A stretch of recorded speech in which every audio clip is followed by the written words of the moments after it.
Hey guys, it's Mandy. Before we dive into this week's episode, I want to take a minute to thank my patrons.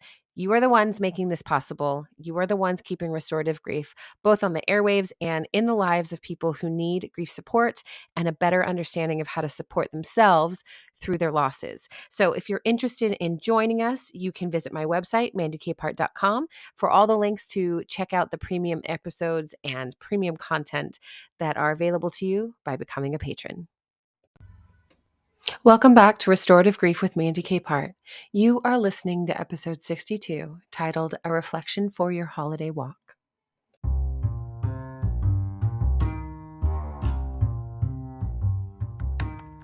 It's a major holiday in the US today and around the world, and whether or not you celebrate the season, you can listen to this episode with an open mind, heart, and spirit toward connection and restoration for yourself.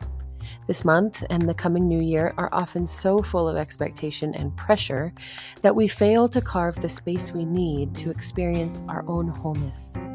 So I hope my short essay for today can become a starting point for you to pursue what feels good and right and lovely for yourself.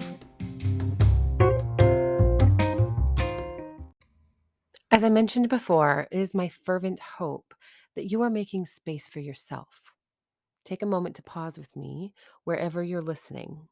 Before you cut your next vegetable, move to the next basket of laundry, or return your next text message, let's decide if this is a moment that you can actually go for a brisk walk. And if walking isn't an option for you, is this a moment that you can close a door and be alone? Is this a moment that you can hide in a restroom and wait for however long this episode takes? If you're not able to pause on your current task, of course that's okay. But with the pause mindset, let's lean into a sacred space of curiosity. As you know, today and the rest of this year are loaded with expectations and responsibilities. In the heart of traditions, we will often compromise our own needs and wants for the overall peace of the season, even if that sacrifice brings something that feels nothing like peace to us. There are so many demands on our health right now, mentally, emotionally, physically, and spiritually. And because we feel the need to honor these traditions, we will find ways to justify our own discomfort for the sake of the group. But today, we're going to explore the gift of something new, a gift that will hopefully make space for our grief to pursue the peace that it needs the most. After today, we will collectively embark upon that week between Christmas and the New Year when time feels floaty and most people check out. And it's reasonable. The rush and pressure ramping up to the big holiday celebrations are tiresome. They exhaust our reserves and occasionally place us in tense conversations or circumstances we just don't know how to navigate. So, this is where we are going to decide to set a different path before us. Literally taking a walk to do this exercise is great because your brain and your body are connected, my friends. And walking while setting your mind to take a new metaphorical path will definitely reinforce the power of your decision. But whether or not you are walking, consider this. What expectations do you have for today? For the last week of the year? What are you carrying in your own grief experience right now that might feel bigger or louder now that the holiday is finally here? At the end of today, or the end of this year, what would you like to look back upon and see? What would you like to remember? What would peace in this season mean or feel like to you as the year wraps? Please don't feel like you need to answer all of these questions or sit down with a journal, and you definitely don't even need a clear path forward by the time you're done listening here. While I could offer a tool for you to sort these ideas, I'd rather just share with you something very meaningful for me that may help you feel a little bit more peace right now, even as your thoughts are swirling about those questions and what peace could mean for you.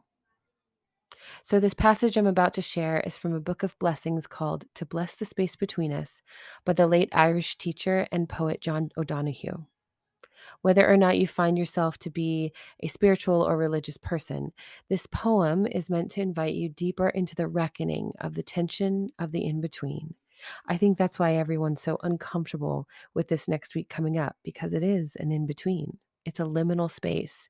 But we grievers are familiar with those liminal spaces, aren't we? So, whether your in between week includes actively grieving or reckoning with old wounds as they arise, I hope you'll allow these words to stir peace within. This piece is called At the End of the Year. The particular mind of the ocean, filling the coastlines longing with such brief harvest of elegant vanishing waves, is like the mind of time opening us shapes of days. As this year draws to its end, we give thanks for the gifts it brought and how they became inlaid within where neither time nor tide can touch them. The days when the veil lifted and the soul could see delight, when a quiver caressed the heart in the sheer exuberance of being here. Surprises that came awake in forgotten corners of old fields where expectation seemed to have quenched. The slow, brooding times when all was awkward and the wave in the mind pierced every sore with salt. The darkened days that stopped the confidence of the dawn. Days when beloved faces shone brighter, with light from beyond themselves, and from the granite of some secret sorrow a stream of buried tears loosened. We bless this year for all we have learned, for all we've loved and lost, and for the quiet way it brought us nearer to our invisible destination.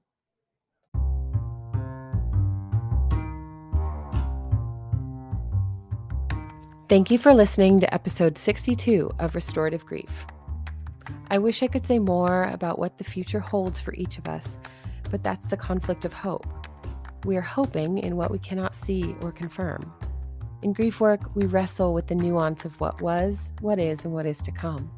The known and unknown, uncontrollable nature of impermanence challenges us to embrace the moment of our lives that we find ourselves within, even when the waves within this moment bring both salt to our wounds and relief to our aching bodies. As we wrap this year, I want to thank you again for continuing to learn and navigate your own grief stories with me and this little community of courageous hearts. It's no small thing to continually face your pain with confidence and curiosity, even if that confidence wanes to nearly immeasurable levels. I'm so grateful to hear your stories, and I want to invite you to join our little podcast and coaching community over on Facebook. Maybe this is your last investment in your grief self and your grief story here before the year ends. So you can join the Restorative Grief Project over on Facebook, like I said, to learn more about yourself, gain some grief literacy, and continue to flesh out the healing path you're walking. Also, please remember, take a moment and leave a little holiday gift from me in the form of a 5-star review wherever you listen to podcasts.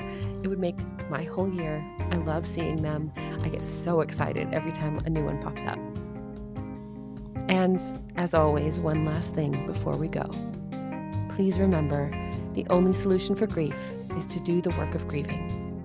Thank you for listening. I'll see you next week and next year.